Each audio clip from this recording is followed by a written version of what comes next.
Doctor Sudhakar. ಇವತ್ತು ನಾವು ಮಾತಾಡ್ತಾ ಇರೋ ಟಾಪಿಕ್ಕು ಆಹಾರವೇ ಔಷಧಿ, ಫುಡ್ ಈಸ್ ಎ ಮೆಡಿಸಿನ್ ಅಂತ.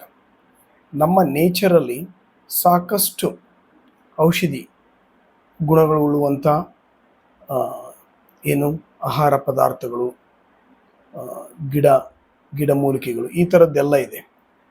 ಬಟ್ ಇದು ಯಾವ ಥರಪ್ಪ ಅಂದರೆ, ನಮ್ಮ ನೇಚರಲ್ಲಿ ನಮಗೆ ನಮ್ಮ ದೇಹದಲ್ಲಿರುವಂಥ ಅಂಗಾಂಗಗಳಿಗೆ ಹೋಲಿಕೆ ಆಗುವಂಥ, ಅವುಗಳಿಗೆ ಆ ಹೋಲಿಕೆ ಆಗುವಂಥ ಅಂಗಾಂಗಗಳ ಒಂದು ಕಾರ್ಯಕ್ಷಮತೆಯನ್ನು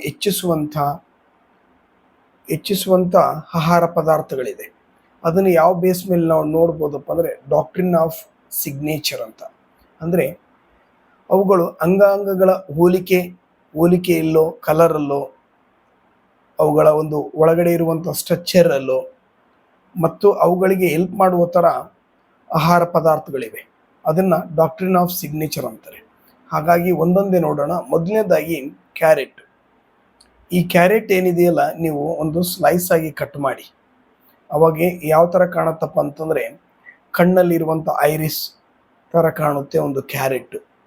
ಹಾಗಾಗಿ ಕ್ಯಾರೆಟ್ ತಿನ್ನೋದ್ರಿಂದ ನಮ್ಮ ಕಣ್ಣುಗಳಿಗೆ ಬ್ಲಡ್ ಸರ್ಕ್ಯುಲೇಷನ್ ಮತ್ತು ಕಣ್ಣಿನ ಎಲ್ಲ ಸಮಸ್ಯೆಗಳಿಗೂ ಈ ಕ್ಯಾರೆಟ್ಟು ಮದ್ದಾಗಬಲ್ದು.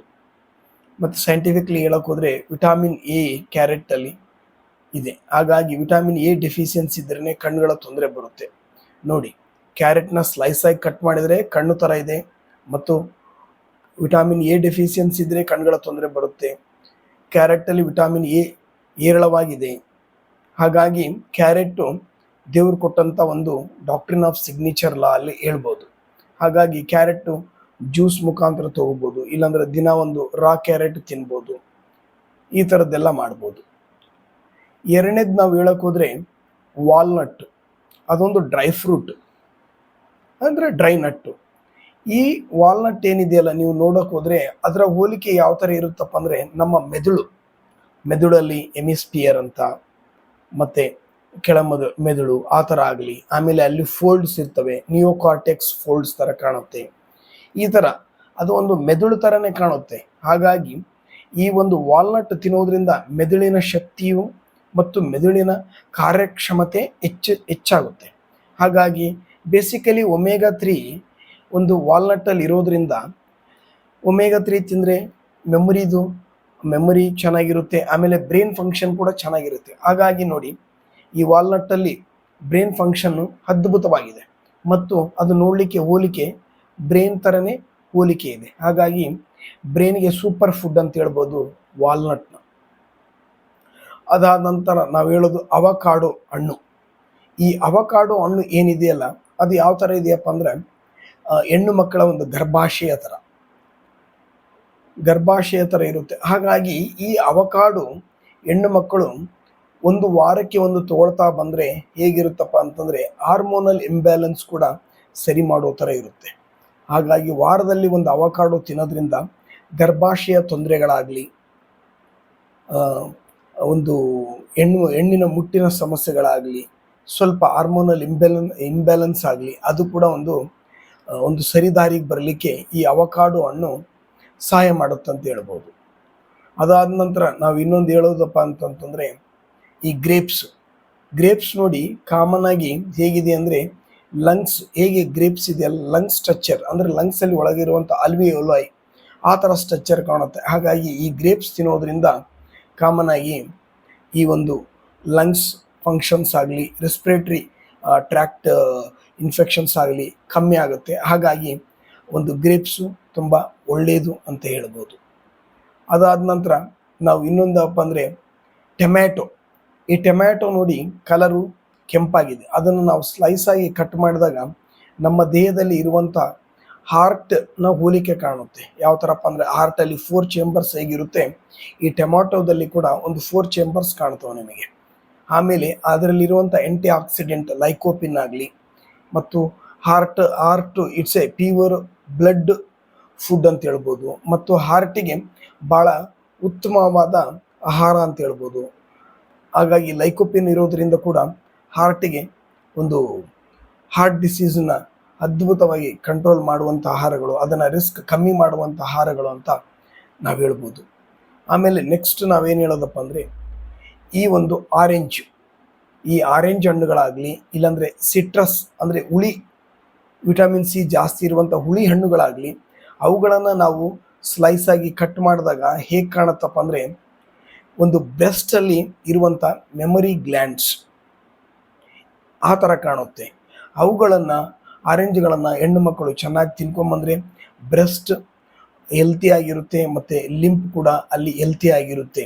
ಹಾಗಾಗಿ ಒಂದು ಬ್ರೆಸ್ಟ್ ಡೆವಲಪ್ಮೆಂಟು ಮತ್ತು ಹೆಲ್ತಿ ಬ್ರೆಸ್ಟಿಗೆ ಒಂದು ಸಿಟ್ರಸ್ಸು ತುಂಬ ಒಳ್ಳೆಯದಂತ ಹೇಳ್ಬೋದು. ಅದಾದ ನಂತರ ಇದು ಸ್ವೀಟ್ ಪೊಟ್ಯಾಟೊ ಅಂತ ಬರುತ್ತೆ. ಅದು ನೋಡಿ ಪ್ಯಾನ್ಕ್ರಿಯಸ್ ಥರ ಇರುತ್ತೆ. ಹಾಗಾಗಿ ಅದನ್ನು ಏನು ಮಾಡುತ್ತಪ್ಪ ಅಂದರೆ ಒಂದು ಪ್ಯಾನ್ಕ್ರಿಯಸ್ ಮಾಡುವಂಥ ಕೆಲಸಗಳ ಒಂದು ಕಾರ್ಯಕ್ಷಮತೆ ಅದರಲ್ಲಿ ಹೆಚ್ಚಿಸುತ್ತೆ. ಅದಕ್ಕೆ ಅದು ಸಹಾಯವಾಗಿ ಮಾಡುತ್ತೆ. ಅದಾದ ನಂತರ ನಾವು ಹೇಳೋದು ಯಾವುದಪ್ಪ ಅಂದರೆ ಹತ್ತಿ ಹಣ್ಣು ಅಂತಾರೆ, ಇಲ್ಲ ಅಂಜೂರ ಹಣ್ಣು ಅಂತಾರೆ.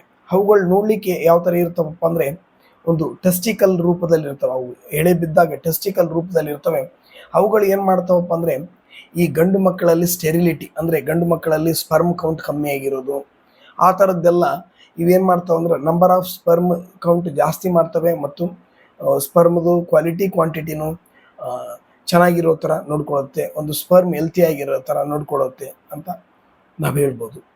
ಅದಾದ ನಂತರ ನಾವು ಹೇಳೋದು ಯಾವುದಪ್ಪ ಅಂತಂದರೆ ಇನ್ನೊಂದು ಮೇನ್ ಆಗಿರೋದು ಯಾವುದು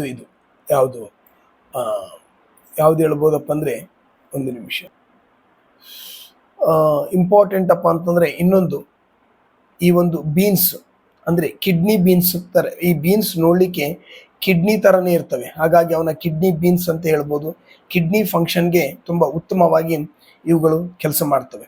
ಆಮೇಲೆ ಇನ್ನೊಂದು ಜಿನ್ಸೆಂಗ್ ಅಂತ ಒಂದು ಬೇರುಗಳು ಥರ ಇರುತ್ತೆ. ಅವುಗಳು ನರಗಳಿಗೆ ತುಂಬ ಏನು ಮಾಡುತ್ತೆ, ಪವರ್ಫುಲ್ ಆಗಿ ಕೆಲಸ ಮಾಡ್ತವೆ. ಅದಾದ ನಂತರ ಈ ಥರ ಆಹಾರ ಪದಾರ್ಥಗಳ ಮತ್ತು ಅವುಗಳ ಹೋಲಿಕೆ ನಾವು ನೋಡ್ಬೋದು. ಇದನ್ನು ಡಾಕ್ಟ್ರಿನ್ ಆಫ್ ಸಿಗ್ನೇಚರ್ ಅಂತ ಹೇಳ್ತಾರೆ. ಹಾಗಾಗಿ ಇಂಥ ಆಹಾರಗಳು ನಮಗೆ ಔಷಧಿ ಆಗಬಲ್ಲದು. ನೋಡೋಕೆ ಹೋದರೆ ಒಂದು ಜಿಂಜರ್ ಅಂದರೆ ಈ ಅಲ್ಲ ನೋಡೋಕೆ ಹೋದರೆ ಒಂದು ಏನಪ್ಪ ಅಂದರೆ ಜಠರ ಥರ ಕಾಣುತ್ತೆ. ಹಾಗಾಗಿ ಡೈಜೆಷನ್ ಸಮಸ್ಯೆಗಳಿಗೆ ಈ ಒಂದು ಜಿಂಜರು ತುಂಬ ಒಳ್ಳೆಯದಂತ ಹೇಳ್ಬೋದು. ಹಾಗಾಗಿ ಈ ಥರ ತುಂಬ ಸಾಕಷ್ಟು ಇದ್ದಾವೆ. ಹಾಗಾಗಿ ಸಾಧ್ಯವಾದಷ್ಟು ಫುಡ್ನ ನಾವು ಒಂದು ಮೆಡಿಸಿನ್ ಥರ ತೊಗೊಂಡ್ರೆ ಮೆಡಿಸಿನ್ನ ಫುಡ್ನಾಗಿ ತೊಗೊಳ್ಳೋದು ಇರೋದಿಲ್ಲ. ಹಾಗಾಗಿ ಫುಡ್ ವಾಸ್ ಎ ಮೆಡಿಸಿನ್ ಅಂತ ಹೇಳ್ಬೋದು. ಹಾಗಾಗಿ ಆಹಾರವೇ ಔಷಧಿ.